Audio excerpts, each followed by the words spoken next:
जा रहे हैं इंटरफेरेंस ऑफ लाइट वेव्स। ठीक है, वेव नेचर के बारे में ऑलरेडी चर्चा हो चुकी है, अब इंटरफेरेंस के बारे में पढ़ेंगे।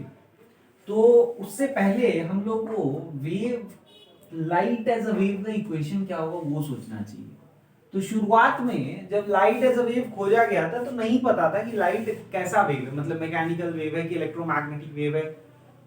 प्रॉब्लम ये भी था कि लाइट वैक्यूम में ट्रैवल करता था, ये सबको पता था, लेकिन जितने भी मैकेनिकल वेव्स थे, जैसे एग्जांपल साउंड उस समय बहुत अच्छे से मालूम था, वो मालूम था कि वैक्यूम में नहीं ट्रैवल कर सकता है, इसलिए लाइट वेव है इसमें बहुत दिनों तक डाउट रहा।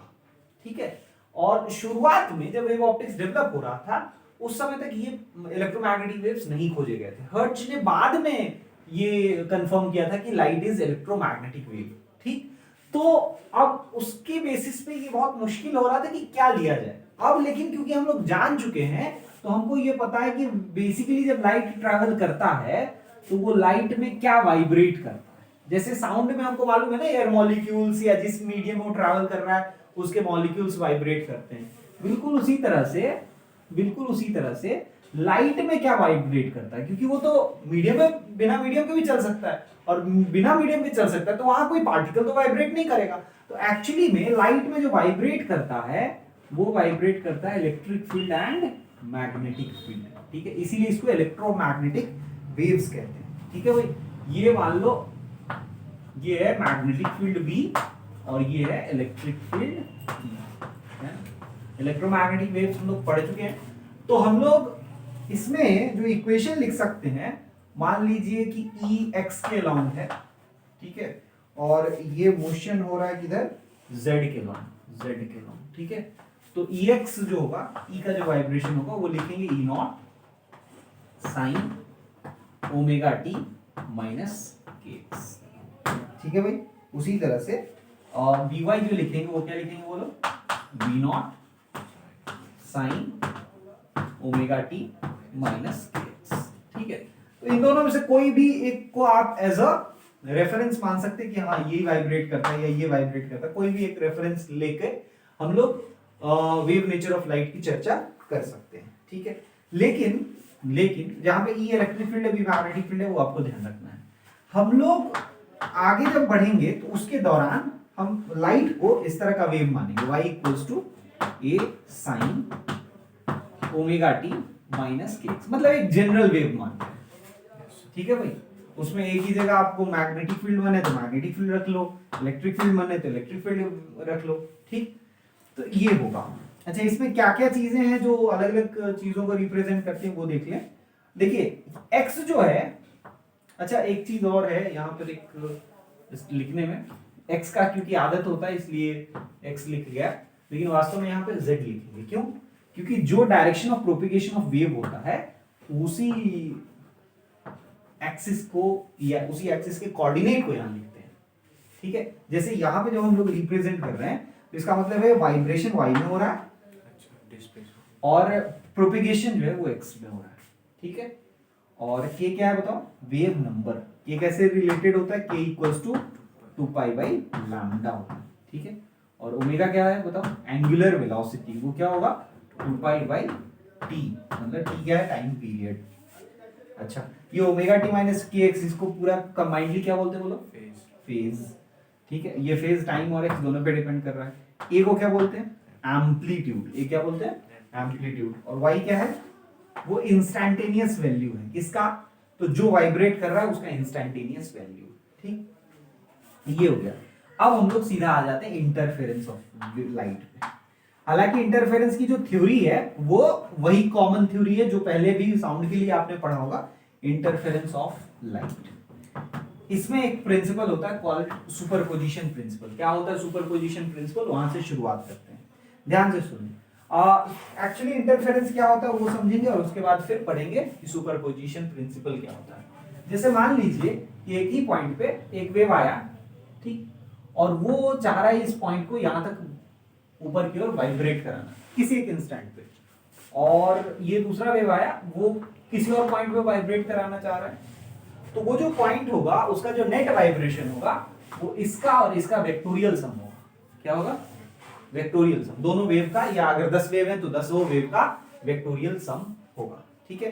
तो इसीलिए सुपरपोजिशन प्रिंसिपल इसी को, यही स्टेटमेंट को सोफिस्टिकेटेड तरीके से कहता है, when number of waves travelling through a medium superimpose on each other, ये जो चीज होता है इसको सुपरपोजिशन कहते हैं, superimpose on each other, the resultant displacement of any point at given instant is equal to vector sum of the displacement due to individual waves, ठीक है। ये चीज मैंने समझाया आपको, at that point, at that time, मतलब उस point पे और उस टाइम पे, क्योंकि यहाँ पे तो जो वेरिएशन हो रहा है वो टाइम के साथ भी हो रहा है और एक्स के साथ भी हो रहा है, ये तो बात हम लोग कर ही चुके हैं।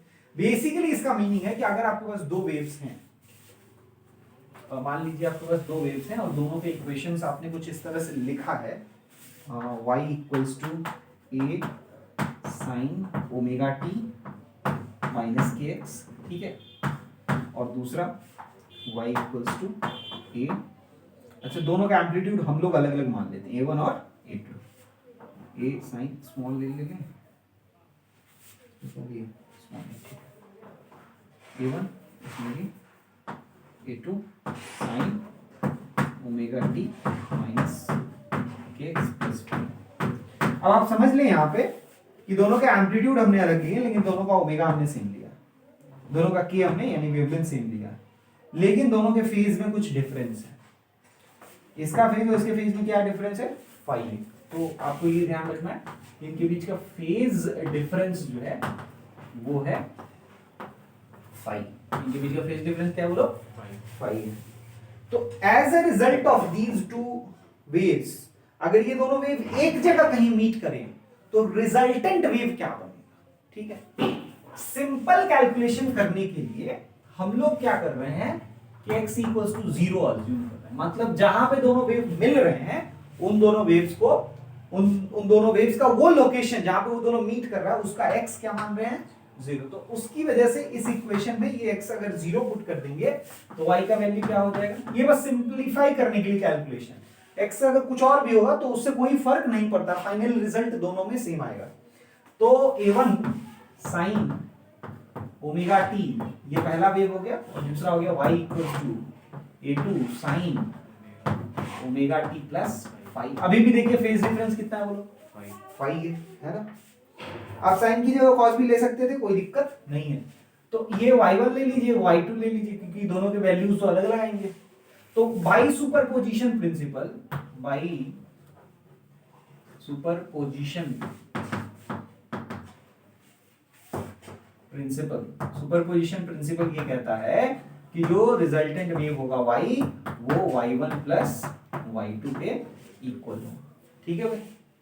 अब वेक्टोरियली ऐड करेंगे, इन दोनों को ऐड कर रहे हैं तो लिख लेंगे a1 sine omega T plus a2 sine omega T plus. अब देखिए इन दोनों को ऐड करने का दो आसान तरीका होता है, ठीक है। एक तरीका क्या होता है, एक होता है वेक्टर तरीका, मतलब इन दोनों को वेक्टर के तौर पे ऐड किया जा सकता है, ठीक है, फेजर के तौर पे ऐड किया जा सकता है, फेजर तरीका कह सकते हैं। और दूसरा तरीका होता है नॉर्मल मेथड, ठीक है भाई। तो अभी हम लोग पहले नॉर्मल मेथड से बना लेते हैं, उसके बाद आपको वेक्टर मेथड बताएंगे और उसके पीछे का ट्रिक भी बताएंगे। a1 साइन ओमेगा टी और a2 sine omega T plus 5। अब इनको ऐड करने के लिए क्या किया जाए भाई, इसमें हम लोग पहले एक्सपैंड कर देते हैं। यहाँ पे a1 sine omega T plus a2 sine a plus भी लिख सकते हैं, sine omega T cos 5 plus cos omega T sine 5, है ना, ये लिख सकते हैं भाई। तो एज अ रिजल्ट क्या क्या चीजें हो गई भाई, साइन ओमेगा टी के जो दो टर्म्स हैं वो एक साथ आप कर लें, ठीक है। तो a1 plus a2 cos 5 into sine omega T, ये हो गया, plus a2 sine 5 into cos omega T, A2 sine phi into cos omega T. अब देखिएगा ध्यान से, जब ऐसा कर लिया हमने, ये some constant times sine theta plus some other constant times cos theta, ऐसा ही तो है ना? Some constant times sine theta plus some other constant times cos theta, मतलब a sin theta plus b cos theta के जैसा है ना? तो इसके वैल्यू को सिंपलीफाई हम लोग कैसे करते हैं? हम लोग एक को, हम इस पूरे को अगर साइन के टर्म्स में लिखना चाहें, किसके टर्म्स में? साइन के टर्म्स में, तो इसको हम लोग थोड़ा सा सिंपलीफाई करेंगे, है ना? पहले ये लिख लिया, ये बोला, तो चलिए लिख लीजिए पहले। चलिए अब आगे बढ़ जाते हैं ना, उसको थोड़ा सिंपलीफाई करके देखते हैं। तो इसमें यहां तक का तो कोई रोल नहीं, यहां तक वाले का कोई रोल इसमें नहीं, तो हटा रहे। इसको हम लोग some capital A cos theta लिख लेते हैं। क्यों लिख रहे हैं हम आपको बताएंगे। कैपिटल ए कॉस थीटा, ठीक है? इसको ठीक, और फिर साइन ओमेगा टी प्लस उसको कैपिटल ए साइन थीटा लिख रहे हैं, और cos omega T.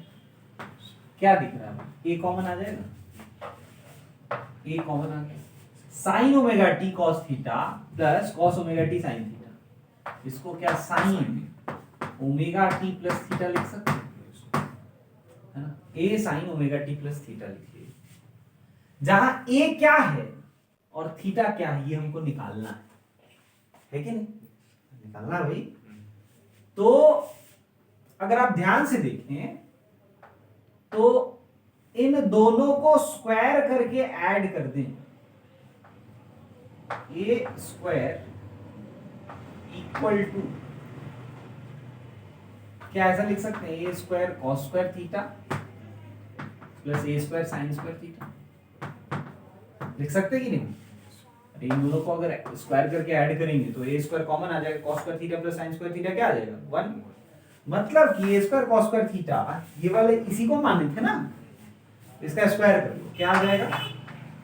a1 plus a2 cos theta का होल कॉस फाई का whole square plus A sine theta हमने किसको माना था? a2 sine theta sine phi का होल स्क्वायर, है ना? अच्छा, अब थोड़ा सा हम लोग ए स्क्वायर निकाल रहे हैं। ये हमारा इक्वेशन लिखा गया, रिजल्टेंट वेव यही आया, रिजल्टेंट वेव में ये ए है और ये थीटा है उसका फेज। तो हम लोग को अब क्या करना है? ए कितना होगा और फाई थीटा कितना होगा वो निकालना है। तो इसका स्क्वायर कर देंगे तो a1 स्क्वायर प्लस यहां आ गया a2 square cos square theta, और यहां आएगा बताओ a2 square sine square theta. तो अगर a2 स्क्वायर कॉमन ले लोगे तो cos square 5 plus sin square 5 बचेगा, 1 हो जाएगा कि नहीं? 1 कर दिए डायरेक्ट, ठीक है भाई। प्लस अब यहां पे एक चीज बच गया भाई, इसका स्क्वायर इसका स्क्वायर इसका स्क्वायर तीनों ऐड कर दिए। अब इसमें 2ab भी तो बचेगा क्योंकि a प्लस b का होल स्क्वायर है, तो 2a1 a2 cos 5 दिख रहा है, ये a स्क्वायर हो गया। तो a का वैल्यू क्या आ गया? एम्पलीट्यूड जो आ गया वो कितना आ गया? Root over a1 square plus a2 square plus 2a1 a2 cos 5, ठीक है भाई, ये आ गया, है ना? अब देखो ये कुछ वेक्टर एडिशन जैसा लग रहा है। a प्लस बी का जो मैग्नीट्यूड होता था वो a square plus B square plus 2ab cos theta होता था कि नहीं होता? उसी के जैसा लग रहा है, मतलब वेक्टर एडिशन कहीं ना कहीं इसमें लगाया जा सकता था, वो हम लगाएंगे आगे बढ़ने पर, ठीक है? अब हम लोग आगे बढ़ते हैं और यहाँ पे फाई पहले निकाल लेते हैं, है ना? तो बताना, थीटा निकाल लेते हैं, सॉरी। तो tan थीटा क्या हो जाएगा? tan थीटा क्या a sin theta by a cos theta हो जाएगा। a sin थीटा हमने किसको माना था बताओ? a sin थीटा हमने माना था a2 sin फाई को, a2 sin phi divided by a cos theta हमने किसको माना था? a1 plus a2 cos phi, ठीक है भाई। ये चीज है जिसको आपको ध्यान रखना है ना। अब ये सोचिए कि ये वाला चीज हम लोग दूसरे तरीके से यानी वेक्टर एडिशन मेथड से कैसे निकालते। ये तो हम लोगों ने नॉर्मल कैलकुलेशन वाले मेथड से निकाला ना। वेक्टर एडिशन से इसका स्मार्ट सॉल्यूशन मिल सकता था। कैसे होगा उसको देख लेते हैं, है ना। तो इसी को बाय वेक्टर मेथड या वेक्टर की जगह आप कह सकते हैं फेजर मेथड। फेजर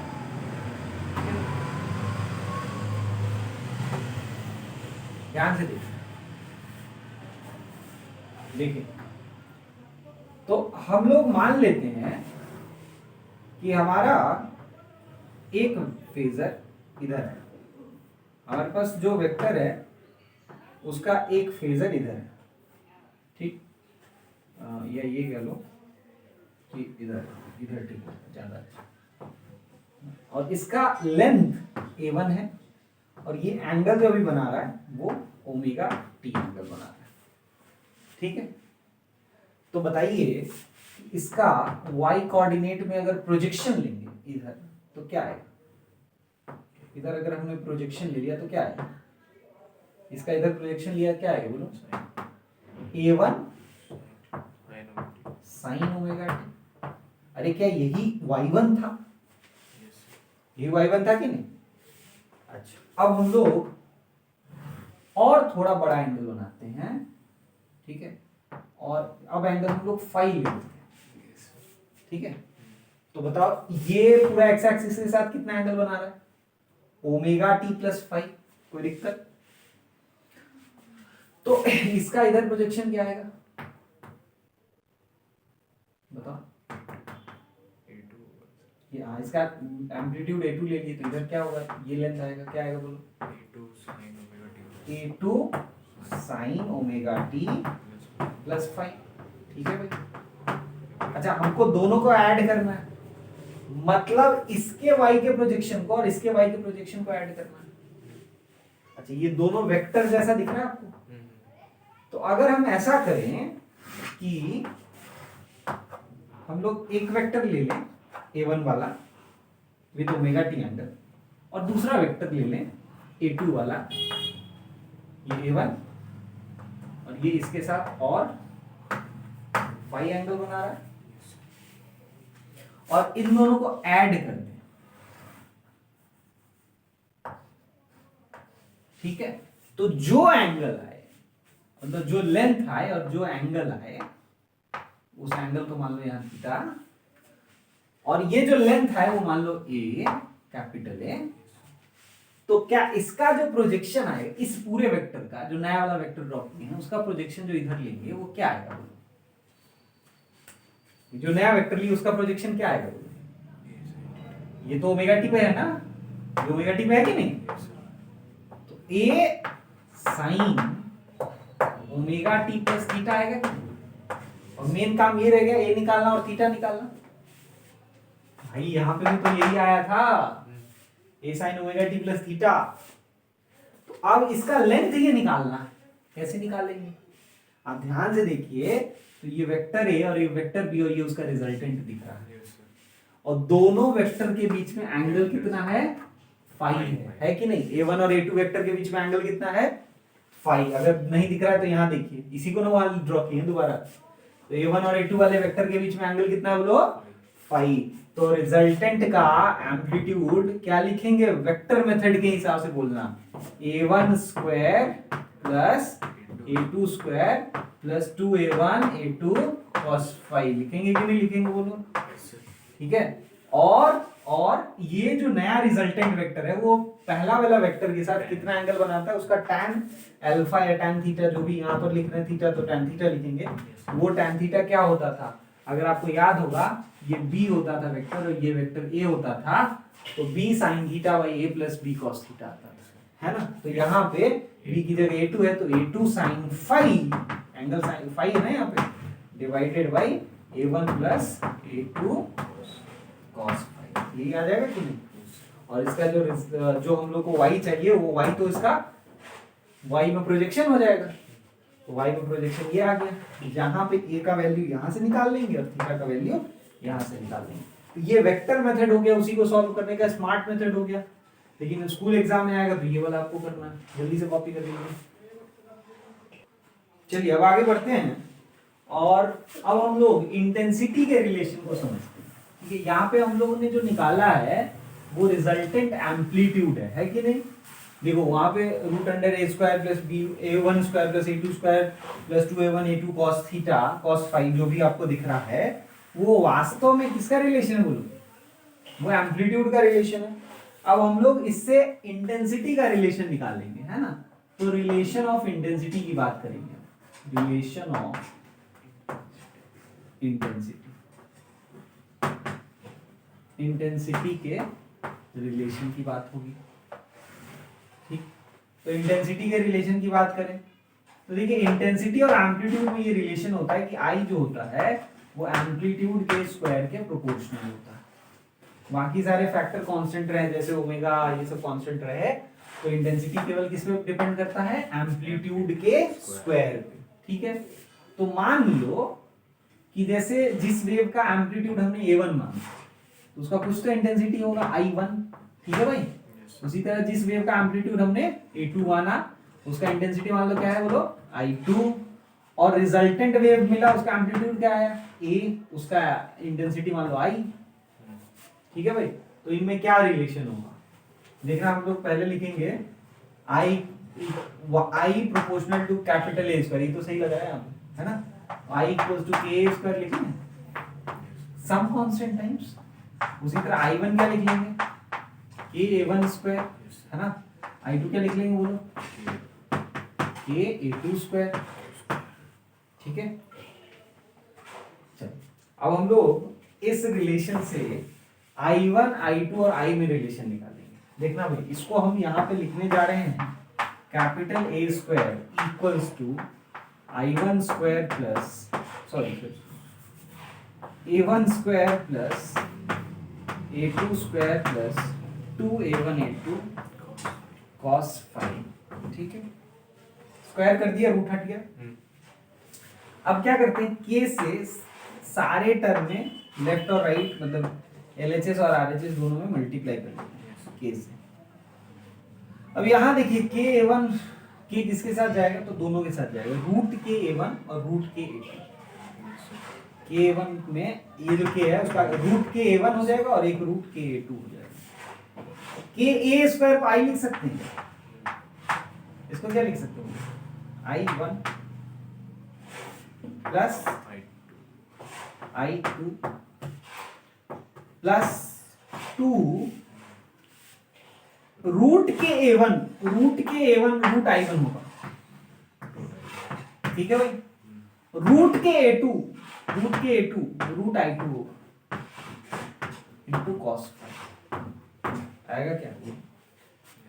तो ये इंटेंसिटी का रिलेशन हो गया I1 I2 और cos phi के, मतलब ये रिजल्टेंट इंटेंसिटी है और ये इंडिविजुअल दोनों वेव्स का इंटेंसिटी। तो ये इंटेंसिटी का रिलेशन हो गया भाई। अब इतना तो हमने देख लिया, ये सब कब हम लोग देख रहे हैं, जब हमारा वेव्स का एम्पलीट्यूड अलग अलग है। अच्छा, अगर वेव्स का एम्पलीट्यूड सेम हो तब क्या होगा, ऐसा भी केस हो सकता है ना जिसमें a1 equal to a2 equals to a0 हो, या I1 equals to I2 equals to I0, ये दोनों एक ही साथ होगा। जब एम्पलीट्यूड इक्वल होगा तभी दोनों का इंटेंसिटी भी इक्वल होगा। मतलब तब उस केस में वेव्स हमको कैसे मिलेंगे, y1 equals to a sin omega t। ठीक है भाई, और दूसरा y2 equals to a sin omega T plus 5, है ना। तो इस केस में कैसे ऐड करेंगे, y equals to y1 plus y2, मतलब a sin omega T plus a sin omega T plus 5। अब देखिए ये तो बाहर आ गया, sine omega T plus sign omega T plus five, है ना। तो यहाँ पे आप देखें ध्यान से, तो हम लोग को इसको एक्सपैंड करने की भी जरूरत नहीं है। इसको प्रोडक्ट में लाने के लिए केवल sine C plus sine D, ये फॉर्मूला काफी है। चलिए तो बताइए sine C plus sine D क्या होता है?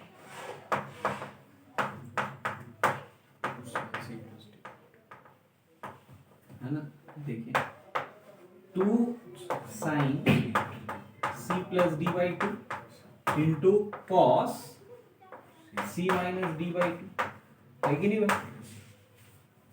आप किसी को सी मान लीजिए, किसी को डी मान लीजिए, कोई फर्क नहीं पड़ता।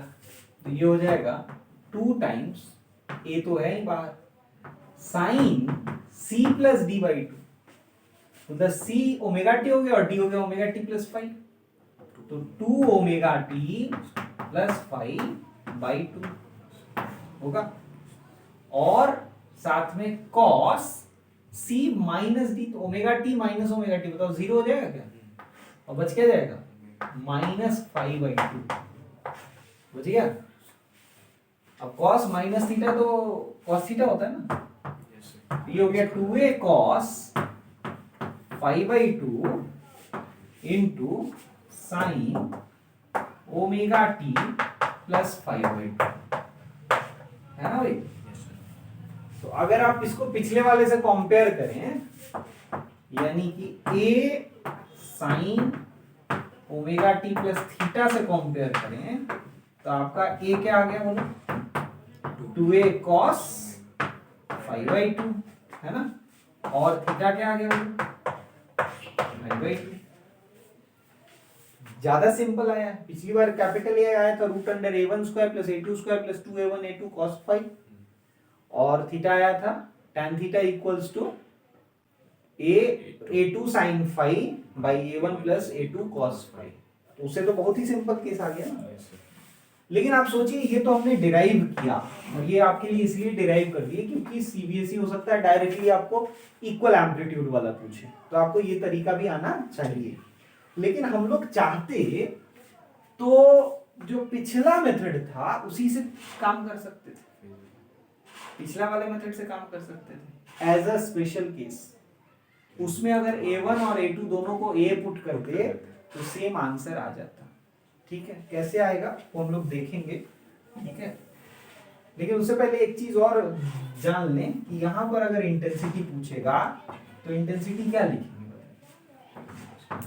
पहले इंटेंसिटी के रिलेशन को देख लेते हैं। इंटेंसिटी क्या है? अगेन के ए स्क्वायर, है ना। अच्छा, आई नॉट कितना होगा? आई नॉट यहाँ पे बताइए, आई नॉट इस केस में आई नॉट जो होगा के ए नॉट का स्क्वायर होगा कि नहीं? अब ए नॉट हमने नहीं लिया है, ए लिया है, तो के ए स्क्वायर, a1 a2 दोनों को ए लिए ना हम लोग इंटेंसिटी को, लेकिन आई नॉट लेंगे, ठीक है भाई। तो आई नॉट के ए स्क्वायर के बराबर होगा। अच्छा, रिजल्टिंग इंटेंसिटी के ए स्क्वायर के बराबर है कि नहीं? रिजल्टिंग इंटेंसिटी जो आई आएगा वो तो के ए स्क्वायर के बराबर ही है, यहाँ कैपिटल ए है ये, है ना। आई के ए स्क्वायर, आई इक्वल्स टू के ए स्क्वायर, ए स्क्वायर मतलब इसका स्क्वायर, मतलब 4a स्क्वायर कॉस स्क्वायर 5/2 होगा कि नहीं? अच्छा, 4 इंटू के स्क्वायर को क्या लिख सकते? के into small A square, I not. तो इसको क्या लिख पाएंगे? 4 आई नॉट कॉस स्क्वायर 5/2। आया समझ में? जल्दी से इतना कॉपी करिए। चलिए अब आगे बढ़ते हैं और नेक्स्ट देखते हैं कि हम लोग स्पेशल केस के तौर पे उसको डिराइव कर पाएंगे या नहीं। ऑब्वियसली कर पाएंगे, है ना। नहीं का तो सवाल ही नहीं। तो देखिए स्पेशल केस के तौर पे कैसे हम लोग डिराइव करते हैं। I इक्वल्स टू, देखिए I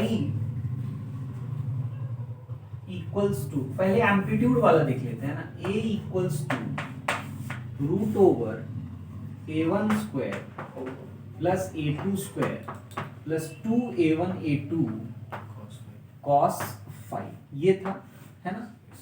अब हम लोग इसमें क्या पुट कर रहे हैं, a1 equals to a2 equals to, अगर a पुट कर रहे हैं तो कैपिटल A इसके बराबर आना चाहिए, रूट ओवर a स्क्वायर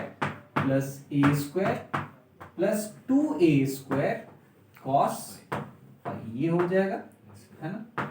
इसके बाद हम लोग क्या करेंगे, 2a² को कॉमन ले लेंगे, 2a² कॉमन ले लेंगे, इसमें 2a², यहां भी 2a², 1 प्लस कॉस फाइव, ये आ जाएगा। फिर क्या होगा, root over 2a², 1 plus cos five को क्या लिख लेंगे, 2 कॉस स्क्वायर 5/2, है ना, ये फॉर्मूला आता है। तो अब देखिए 2 और 2 4, रूट निकालेंगे 2, a² का रूट निकालेंगे a, कॉस स्क्वायर 5/2 का रूट करेंगे कॉस 5/2, ये आ गया है। यहां ध्यान रखिएगा हमने क्या फॉर्मूला यूज किया है, हमने यूज किया है 1 plus cos five equals to 2 cos square 5/2, ये फॉर्मूला हमने यूज किया।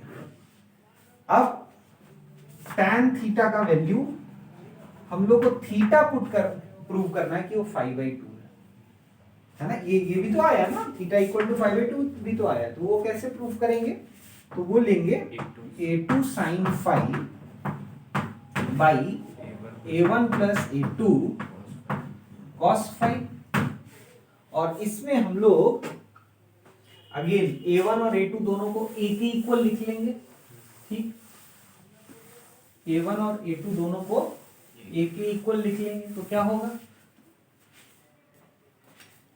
tan थीटा इक्वल टू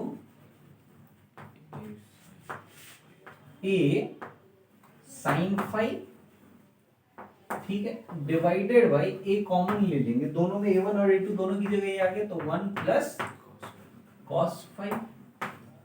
अच्छा, sin 5 को क्या लिख सकते हैं, a कॉमन ले लिए तो कट गया ना, sin 5 को क्या लिख सकते हैं, 2 sin 5/2 cos 5/2, है ना, sin 2 थीटा का हमने फॉर्मूला लगा लिया, और 1 प्लस cos 5 को क्या लिख लेंगे, 2 cos स्क्वायर 5/2, 2 से 2 कैंसिल हो गए, एक cos 5 से एक cos 5/2 कैंसिल, क्या बच गया, tan theta equals to tan 5/2, तो थीटा इक्वल टू क्या आ गया, 5/2, ये भी हमने प्रूफ कर लिया।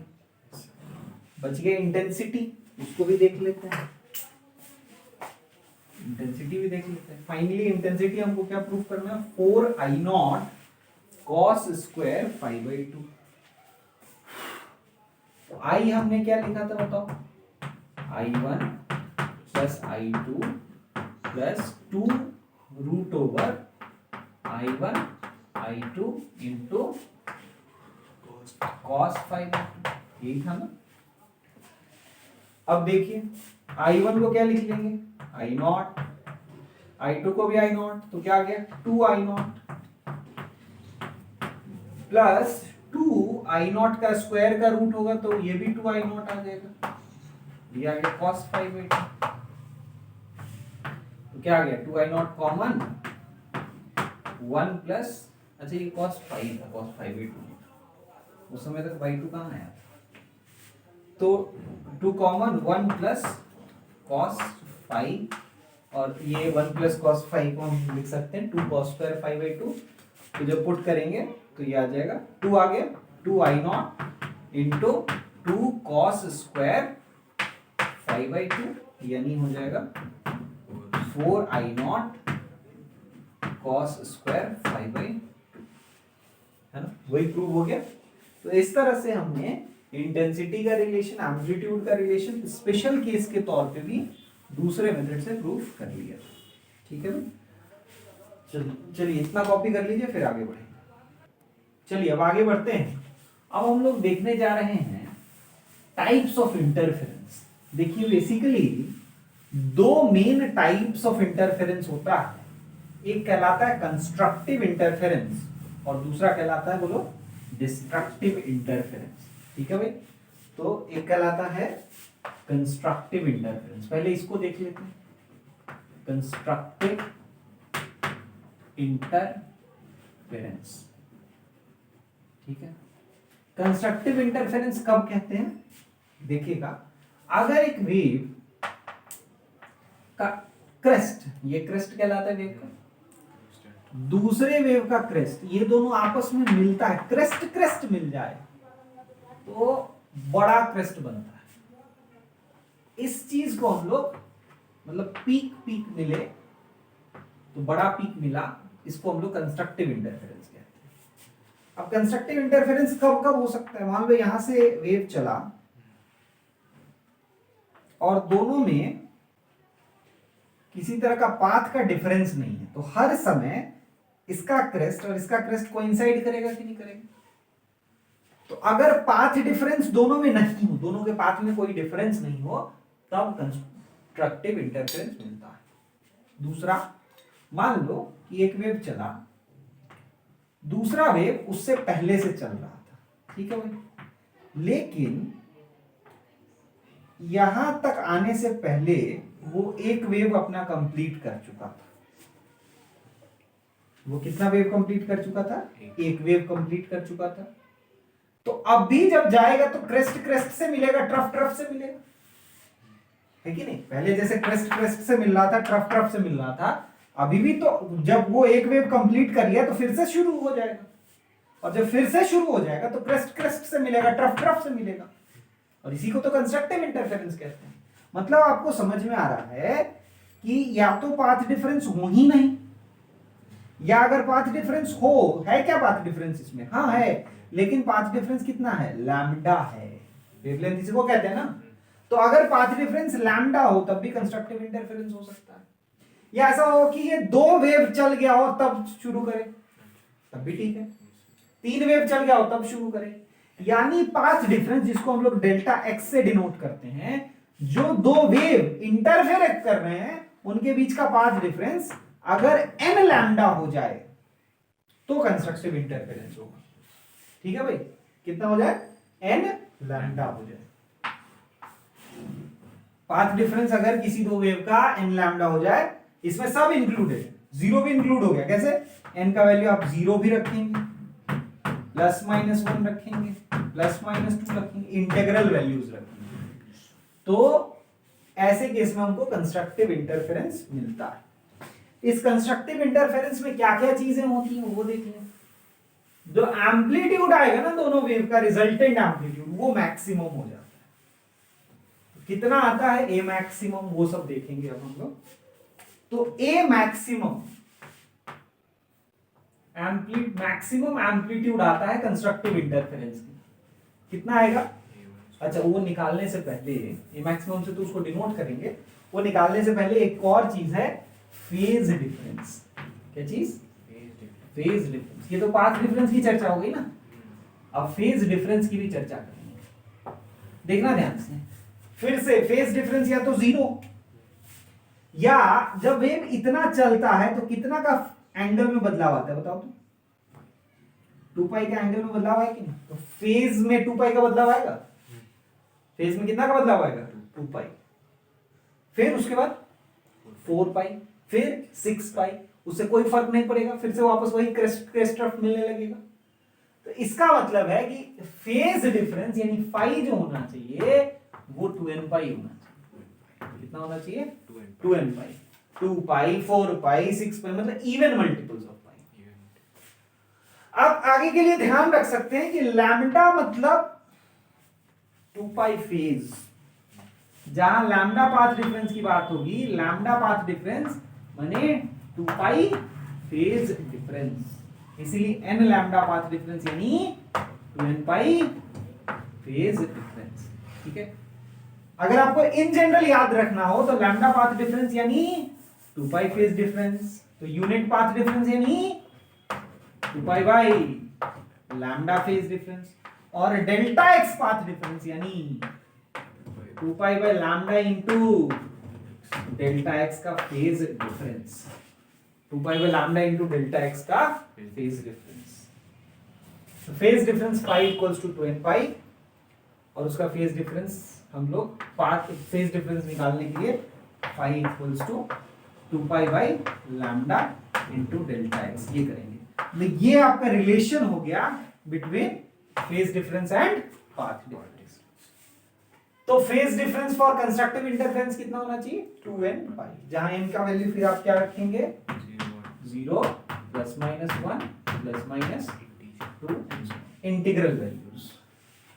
फेज डिफरेंस हो गया। आप देखते हैं एम्पलीट्यूड a max कितना होगा। a max जो होगा वो root over a1 square plus a2 square plus 2a1 a2 हो जाएगा। क्यों? cos फाई cos 0 हो जाएगा है ना, फाई का वैल्यू 0 ले रहे हैं या 2 पाई ले रहे हैं, तो इन सब पे cos का वैल्यू cos 0 1 होता है, cos 2 पाई 1 होता है एंड सो ऑन। तो ये हो जाएगा a1 प्लस a2 का होल स्क्वायर का रूट, यानी a max कितना आ गया बोलो a1 प्लस a2। तो सिंपली दोनों का एम्पलीट्यूड ऐड हो जाएगा, सिंपली दोनों का एम्पलीट्यूड क्या हो जाएगा बोलो ऐड हो जाएगा। अच्छा इंटेंसिटी की बात करें I1 plus I2, I1 max क्या हो जाएगा I मैक्स, तो I मैक्स तो एक तो होगा K मैक्स का स्क्वायर होगा कि नहीं भाई, ये तो होता ही। अब इसका वैल्यू अगर वहां से जो एक्सप्रेशन था क्या लिखेंगे I1 plus I2 plus 2 root under I1 I2। अच्छा इसको भी हम लोग थोड़ा सा बदलाव करें तो कमाल लिख सकते हैं, रूट I1 का स्क्वायर और रूट I2 का स्क्वायर ऐसा लिखते हैं। तो ये जो हो जाएगा root I1 plus root I2 का होल स्क्वायर। तो ये तो उन दोनों केसेस में हुआ जब अनइक्वल एम्पलीट्यूड है अनइक्वल इंटेंसिटी है। यहीं पर इक्वल एम्पलीट्यूड और इक्वल इंटेंसिटी वाला भी डिस्कस कर लेते हैं।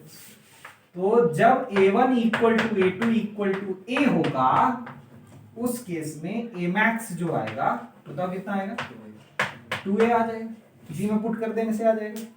नहीं तो आप उसमें भी पुट करिए 2a cos 5a2, उसमें भी 5 0 पुट करेंगे और 5 0 1 हो जाएगा तो 2a ही आएगा।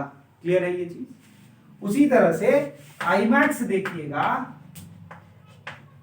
तो वो आ जाएगा 4I0। याद करिए I का एक्सप्रेशन क्या था 4I0 cos स्क्वायर 5/2। तो cos 5/2 0 मतलब 5 0 हो गया, 5/2 0 तो cos 0 1, तो 4I0 आएगा कि नहीं आएगा। उसके अलावा यहां पुट कर सकते हैं root I0 plus root I0 का स्क्वायर, यानी 2 रूट I0 का स्क्वायर, और जब स्क्वायर करेंगे तो 2 का स्क्वायर 4 और रूट I0 का स्क्वायर I0 तो 4I0 आ जाएगा, है ना। तो ये हो गया कंस्ट्रक्टिव इंटरफेरेंस। जल्दी से कॉपी कर लें। चलिए अब आगे शुरू करते हैं डिस्ट्रक्टिव इंटरफेरेंस के कंडीशन को देखते हैं।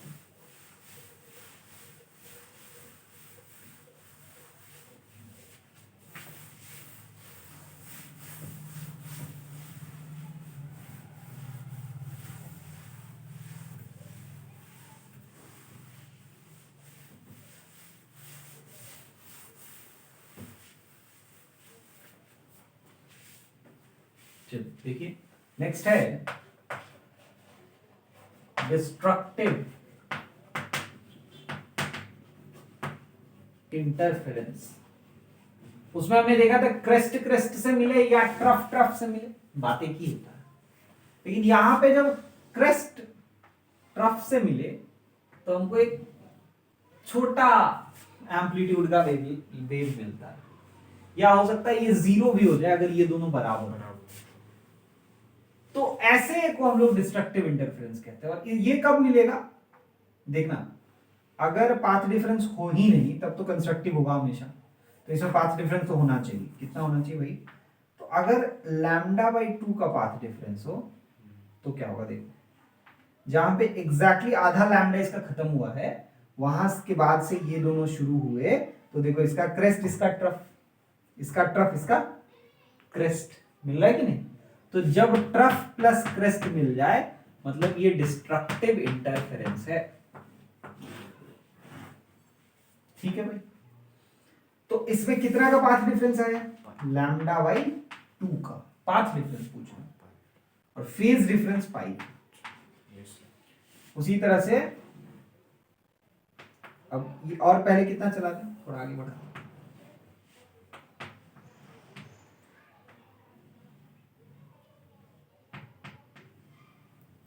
ऐसा मतलब इस बार कितना चल गया एक्स्ट्रा, पूरा वेव प्लस लैम्डा बाई 2 यानी 3 lambda by 2 and so on, ऐसा 5 लैम्डा बाई 2 आएगा एंड सो ऑन आएगा। तो इसको हम लोग क्या लिख सकते हैं, 2n प्लस 1 लैम्डा बाई 2। आप चाहे तो इसको 2n माइनस 1 लैम्डा बाई 2 भी लिख सकते हैं, दोनों ही यूज किया जा सकता है। तो जब path difference 2n plus 1 lambda by 2 होगा उस समय डिस्ट्रक्टिव इंटरफेरेंस आएगा। तो बताइए इसका कॉरेस्पॉन्डिंग फेज डिफरेंस कैसे निकालेंगे? तो इसका कॉरेस्पॉन्डिंग फेज डिफरेंस निकालने के लिए आपको कुछ नहीं करना है, लैम्डा की जगह 2 पाई रख दीजिए। ये क्या आ जाएगा, 2n प्लस 1 पाई, लैम्डा की जगह 2 पाई रखिएगा, नीचे वाला 2 से 2 कैंसिल हो जाएगा। तो डिस्ट्रक्टिव इंटरफेरेंस के लिए फेज डिफरेंस का कंडीशन ये आ गया और पाथ डिफरेंस का कंडीशन ये आ गया। अब इसके एम्पलीट्यूड की बात करते हैं, ये कितना होगा, root over a1 square plus a2 square plus 2a1 a2 cos phi. Phi तो पाई होगा क्या, है ना, लैम्डा बाई 2 था उस समय, फाई क्या पाई था कि नहीं, पाई होगा, 3 पाई होगा, 5 पाई होगा, मतलब ऑड मल्टीपल्स ऑफ पाई होगा। cos पाई क्या होता है बोलो, -1। cos पाई क्या होता है, -1। cos 3 पाई भी -1 होगा एंड सो ऑन। तो ये आ जाएगा देखिए a1 माइनस a2 का होल स्क्वायर। तो एम्पलीट्यूड ए जो आएगा mod of a1 minus a2। Amplitude generally negative नहीं दिखाते, कौन बड़ा है कौन छोटा ये नहीं मालूम, इसलिए मॉड लगा के दिखा रहे हैं। ठीक है भाई, मॉड a1 माइनस a2। उसी तरह से अगर हम लोग इंटेंसिटी निकालें, अच्छा बताइए कि इक्वल अगर होगा वो बाद में ही कर लूंगा, इंटेंसिटी निकालें तो क्या होगा, I1 plus I2 minus 2 root under I1 I2 आएगा कि नहीं? तो इसको क्या लिख पाएंगे, रूट I1 का स्क्वायर प्लस रूट I2 का square minus 2 root under I1 I2, है ना, मतलब ये हो गया root I1 minus root I2 का होल स्क्वायर। ये I मिनिमम होगा, क्या होगा, मिनिमम। ठीक है, ये I A मिनिमम है। अच्छा इसमें ही अगर A1 इक्वल टू A2 का सीन हो तो एम्पलीट्यूड A मिनिमम क्या हो जाएगा, 0। आप चाहें तो यहां से भी लिख सकते हैं 2a cos 5/2, इसको भी यूज करें तो भी आप ये लिख पाएंगे। 2a cos 5/2 को यूज करें, 5 की जगह क्या रख देंगे, 2 पाई, नहीं पाई, पाई की जगह क्या रख देंगे, पाई। तो cos 5/2 क्या होता है, cos 5/2 0, तो वहां से भी ये मिनिमम 0 आएगा। अच्छा इंटेंसिटी अगर I1 इक्वल टू I2 हो, इक्वल टू I0 हो, I मिनिमम क्या आएगा बोलो, 0। ठीक है भाई, I मिनिमम क्या आएगा, 0। समझ में आ रहा है, दोनों की जगह I0 पुट कर दो तो सबट्रैक्ट हो जाएगा, 0 आ जाएगा। आप चाहे तो इसको भी यूज कर सकते हैं, 4I0 cos स्क्वायर 5/2, इसको भी पुट करेंगे 5 की जगह पाई, cos 5/2 का वैल्यू 0 आ जाएगा, 0 का स्क्वायर 0 ही रहता है। तो ये हो गया केस ऑफ डिस्ट्रक्टिव इंटरफेरेंस, जल्दी से कॉपी कर लियो। चलिए अब आगे बढ़ते हैं। अब हम लोग इंटरफेरेंस के जनरल कहानी में अंतिम पड़ाव पे आ चुके हैं। ये सब इंटरफेरेंस का जनरल कहानी है, ये आप हर जगह यूज कर सकते हैं। आपको रे ऑप्टिक्स में यूज करना है, वेव ऑप्टिक्स में यूज करना है, वेव ऑप्टिक्स में यूज करिए, साउंड में यूज करना है, साउंड में यूज करिए, जनरल वेव्स में यूज करना, जनरल वेव्स में यूज करिए, हर जगह के इंटरफेरेंस में इतनी कहानी एप्लीकेबल है। ठीक है भाई।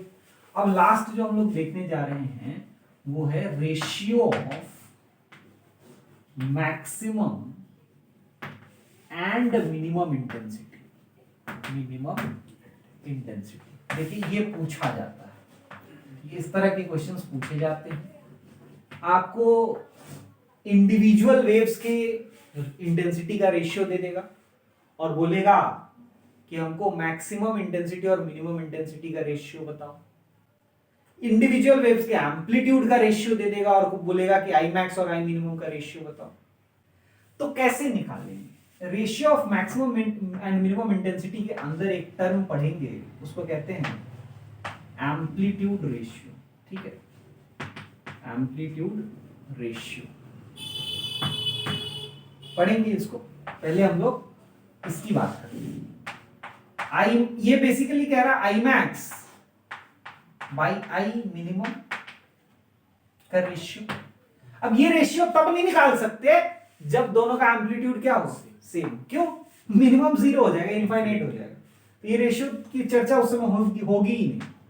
ये होगा तब जब दोनों के एम्पलीट्यूड यानी दोनों के इंटेंसिटीज अलग अलग। तो आई मैक्स ये आया था ना root I one plus root I two का स्क्वायर, और ये आया था root I one minus root I two का स्क्वायर।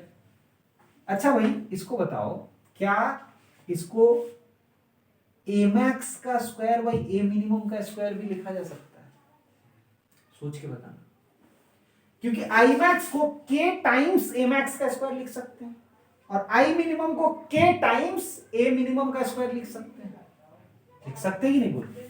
क्या लिख रहे हैं देखो, आई मैक्स को लिख रहे हैं के टाइम्स ए मैक्सिमम का स्क्वायर और आई मिनिमम को क्या लिख रहे हैं बोलो, के टाइम्स ए मिनिमम का स्क्वायर। ये तो लिख ही सकते हैं। तो ए मैक्सिमम कितना, a1 प्लस a2 है उसका स्क्वायर बाई ए मिनिमम कितना है भाई, a1 माइनस a2 है उसका स्क्वायर। तो दोनों का स्क्वायर हो गया।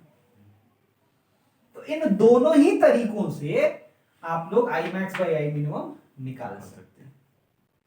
ठीक है, अब इन दोनों तरीकों से तो निकाल ही सकते हैं। अब हम लोग देखने जा रहे हैं एम्पलीट्यूड रेशियो वाला मेथड। एम्पलीट्यूड रेशियो बेसिकली हम लोग जनरली आर से डिनोट करते हैं, रेशियो इसलिए, और इसको लिख लेते हैं a1 बाई a2। एम्पलीट्यूड का रेशियो, इंडिविजुअल जो दोनों वेव्स जो इंटरफेयर कर रहे हैं उनके एम्पलीट्यूड का ये रेशियो है। और इसको क्या लिख पाएंगे, इसको क्या इंटेंसिटी के टर्म्स में रूट i1 बाई i2 लिख सकते हैं। ठीक है, लिख सकते हैं भाई, बिल्कुल लिख सकते हैं भाई। ए स्क्वायर a1 स्क्वायर i1 के प्रोपोर्शनल और a2 स्क्वायर i2 के प्रोपोर्शनल, तो ऐसा लिख सकते हैं एकदम। यहां पे एक और इंपॉर्टेंट चीज जो आपको जानना चाहिए, अगर आप लाइट वेव की बात कर रहे हैं तो लाइट वेव को किसी स्लिट से निकाला जाएगा, किसी एक छोटे से होल से निकाला जाएगा। तो होल का जो विड्थ होगा ना, वो विड्थ डायरेक्टली इंटेंसिटी के प्रोपोर्शनल, या ये कहें कि उस विड्थ से निकलने वाला लाइट का जो इंटेंसिटी होगा वो विड्थ के प्रोपोर्शनल। ठीक है, डायरेक्टली लीनियर डिपेंडेंस शो करता है। तो इसका ये मतलब हुआ जहां i1 है वहां k टाइम्स ऑफ w1 और i2 है वहां k टाइम्स ऑफ w2 लिख सकते हैं। वो k कैंसिल हो जाएगा अगेन, तो यहां पे क्या i1 i2 की जगह w1 बाई w2 लिख सकते हैं। आपको देखिए इन तीनों में से कुछ भी का रेशियो दिया रहे, आपका काम है सबसे पहले क्या निकाल लेना, r। ठीक है, आपका एम्पलीट्यूड का रेशियो दिया रहे तभी r निकल गया, अगर इंटेंसिटी का रेशियो दिया तब भी r निकाल ले, w1 w2 का रेशियो दिया तब भी r निकाल ले। कोशिश ये करें कि बड़ा वाला ऊपर रहे और छोटा वाला, क्योंकि हम लोग a1 माइनस a2 का स्क्वायर यूज कर रहे हैं ना, तो इसको पॉजिटिव रखने का मन है। हालांकि स्क्वायर करेंगे तो बाद में सब बराबर हो जाएगा, लेकिन कोशिश करने से क्या कहीं भी नेगेटिव नहीं आएगा, तो आपके मन में शंका नहीं आएगा कहीं गलत तो नहीं कर रहे, है ना। तो कोशिश यहां पे ये करें कि r को 1 से बड़ा रखें, मतलब a1 को a2 से बड़ा रखें। ठीक है, आप उल्टा कर लीजिए, जो रेशियो दिया हुआ उसको उल्टा कर लीजिए, कोई दिक्कत नहीं। उससे क्या होगा समझिए, आई मैक्स और आई मिनिमम का रेशियो हम लोग बहुत ही सुंदर तरीके से निकाल रहे हैं। I max by I minimum equal to, देखिए इसी में A2 से डिनोमिनेटर और न्यूमरेटर, मतलब न्यूमरेटर और डिनोमिनेटर दोनों को अगर डिवाइड कर दें तो क्या आ जाएगा, ये आ जाएगा A1 by A2 plus 1 by A1 by A2 minus 1 का स्क्वायर आ जाएगा कि नहीं। और यही रेशियो हमने यहाँ पे निकाला आर के फॉर्म में, तो आई मैक्स बाई आई मिनिमम को क्या लिख पाएंगे, तो 10 फॉर्मूला रटने की जरूरत नहीं होगी, केवल r plus 1 by r minus 1 का स्क्वायर करने से आई मैक्स बाई आई मिनिमम निकल जाएगा। ठीक है भाई, आपको इंटेंसिटी दिया हो, एम्पलीट्यूड दिया हो, विड्थ दिया हो, कुछ भी दिया हो, सबसे पहले r निकाल लें और फिर ये फॉर्मूला यूज करके आई मैक्स और आई मिनिमम का रेशियो निकालें। जल्दी से कॉपी कर लें।